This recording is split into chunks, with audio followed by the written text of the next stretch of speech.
So I'm going to level this out with some 80 grit first and then cut out the circle. And then once I actually have a little bit of money, I'm totally going to buy a belt sander.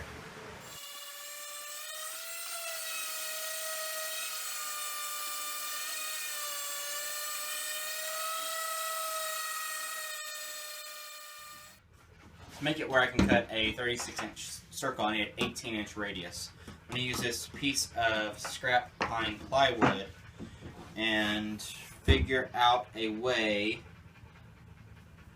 to attach my router, and then I can do 18 inches from the center to get my circle cut. So now I've just got to figure out how I want to do that. Here's what I've come up with. I do not know if it's a perfect system or not, but this is my idea. First, there are very elaborate jigs that if I would have thought through this beforehand, I would have taken the time to make it, but I'm in get stuff done mode. So on my scrap piece of plywood, let me start over. On my router, I decided I would put in my 1/4 inch up spiral bit and a 1/2 inch outside diameter bushing.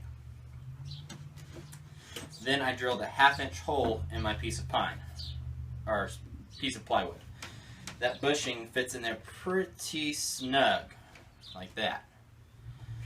Now, what I'm thinking is I might just get a couple pieces of double-sided carpet tape just to really hold this in place. And then I'm going to use my, cannot think of what this tool is called. Combination square. There it is. And I'm just going to mark the center there and then mark over 18 inches from the center of this hole. So hopefully that'll work.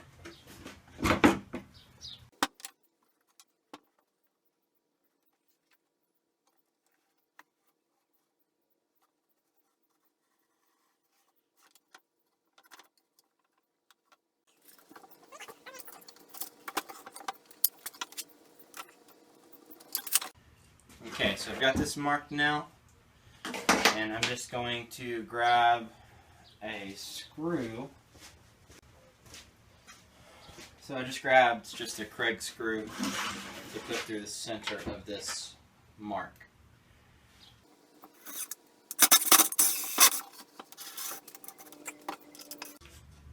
So I've just got it pierced through just a little bit, and I've laid this out before, but now I've just got to make sure it lines up there. I'm going to go ahead and just kind of get it started. This is the bottom side of this. So we're coming over here and we're off the edge. So I'm going to do that until I'm cutting there. Okay, very good.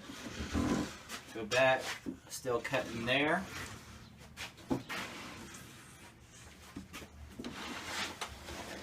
Here and see. Not really cutting there.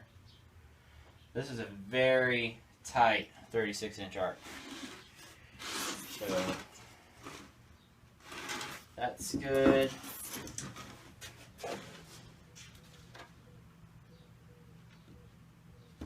That's good. That's good. Okay, we're good.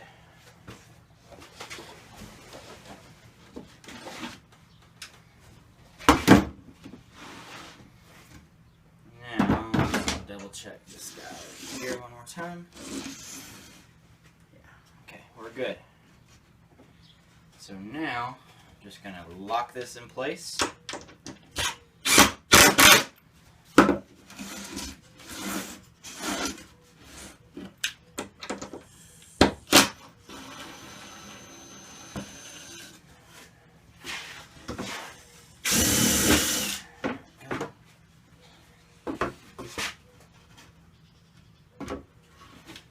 just hollowed out this hole by running the screw through it backwards so that it'll spin freely.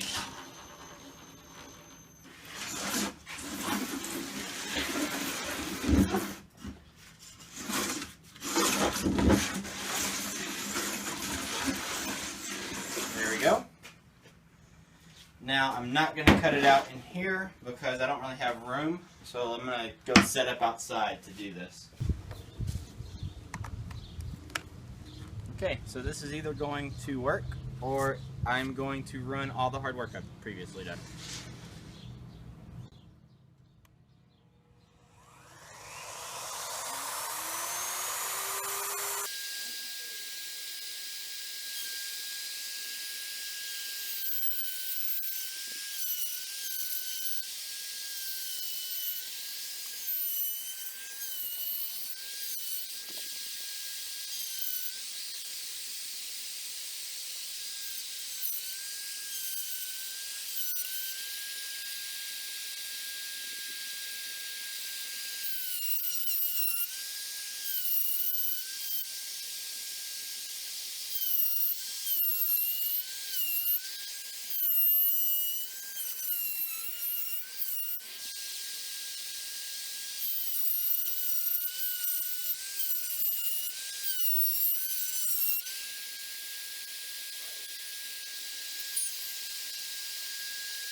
Well, I couldn't get quite deep enough, so I'm going to finish it off with just a jigsaw.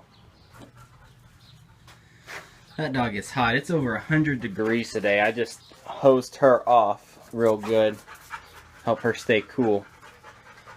And I finished cutting this out.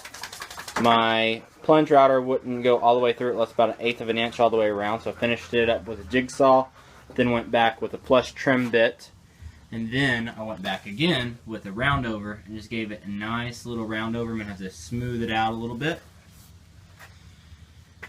And now I'm going to go over it with 100 grit, and then I'm going to use the dust to fill in these holes, because I've got quite a few holes in here.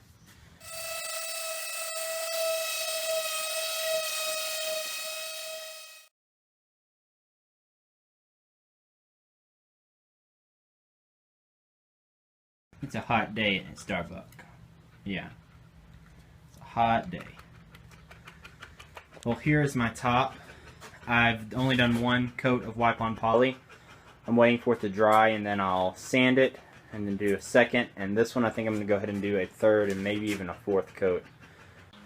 I've just completed my third coat of satin wipe-on poly on this tabletop, and oh, I'm very happy with how it turned out. It is absolutely gorgeous. Even if you don't really like pine, you can't deny that just the grain on this is stunning. It's got just a nice little sheen to it. I'm trying to pick it up in the camera. Got a nice little sheen, not too glossy. Once this is dry, I'm going to buff it with some steel wool. Yeah, see, that's the sheen to it right there. Still a little bit glossy because it's not dry yet. But just absolutely stunning. This is old church pews. I think that's going to be my new banner on my website. Right there. So that's our tabletop that we've made. It's 3 foot in diameter. Now, outside, whew, let's get the sun right. Got the base. I'm going to paint this base a flat black. I think that'll look good on here. It's got a little bit of surface rust, so I'm going to hose it down with some Dawn, getting grease and oil off of it, and then I'll just kind of clean it up with some steel wool.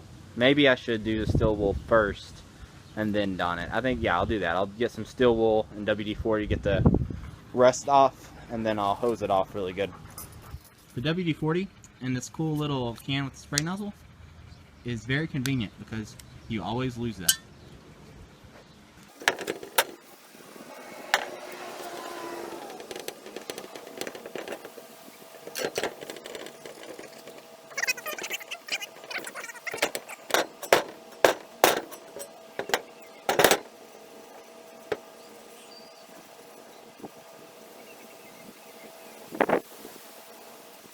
This base cleaned up a lot better than I expected.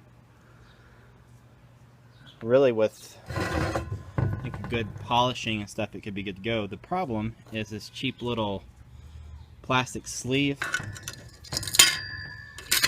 It slides on like that, kind of covering up all those welds. And I have never had good luck getting plastic to polish to a silver, no matter how much you spend on paint. So if you have any tips, let me know. I've now put my first coat of flat black paint on this. I think it's going to look really sharp when it's done. Trick with spray paint is multiple light coats. I see many places that I've missed on this that I didn't get perfect coverage. That's okay. I'll go back and lightly do a second coat in about 10 minutes. And then about 10 minutes after that, I'll do a third coat, and if I need to, I'll do a fourth. And I'll do as many coats as necessary until I get complete coverage. But I'm not going to glob it on there.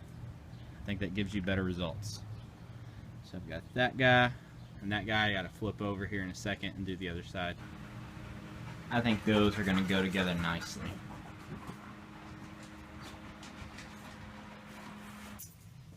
Hey guys, it's been a few days since I did my last clip of this.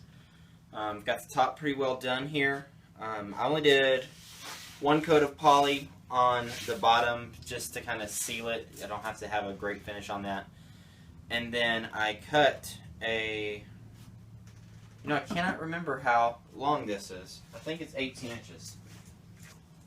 It ended up being 17 whenever I trimmed it. But I've just got a 17-inch square, and I mounted it kind of 90 degrees to the grain of the other. Felt like that would give it some strength from maybe like snapping in the middle. I don't think that's an issue. So how I mounted this is really quite simple. I just got some 1/4-20 bolts, carriage bolts from the hardware store with some wing nuts, so you can get this on and off from the base easily.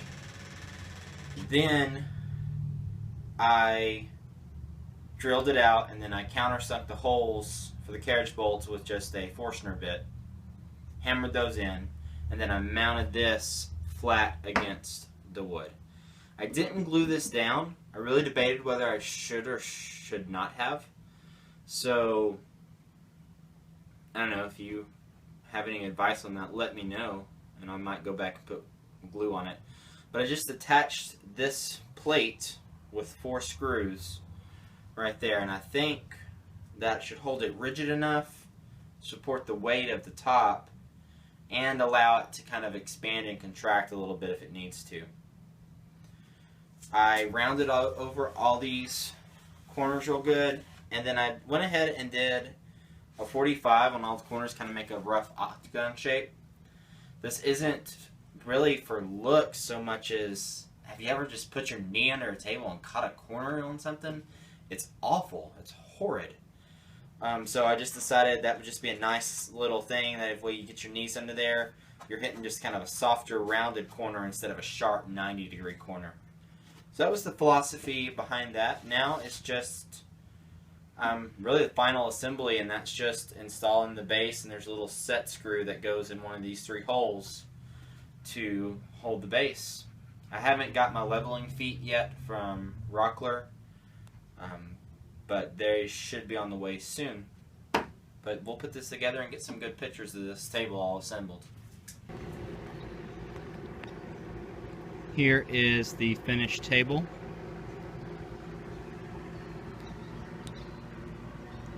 All this pine was salvaged from church pews. I'll show you what it looked like before real quick. Here's what this pine started as. Joined together with a tiny little strip in the middle with paper covering it. This the whole reason I bought my thickness planer. Stuff's about 7/8 of an inch thick. So if you pass this with the planer, gets the paper off, gets it down to 3/4, and gives you wonderful usable lumber. The base I did with a flat black, just Krylon, paint and primer in one. It just gives it just a wonderful little sheen. I love the flat black color with this table. I think the contrast is just wonderful. See my hardware underneath.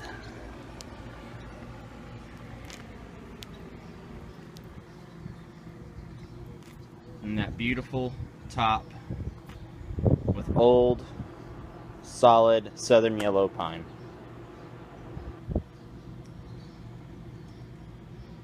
Well, I thank you for watching, and I hope you have a great day. And if you like this video, give it a thumbs up, and please subscribe to my channel.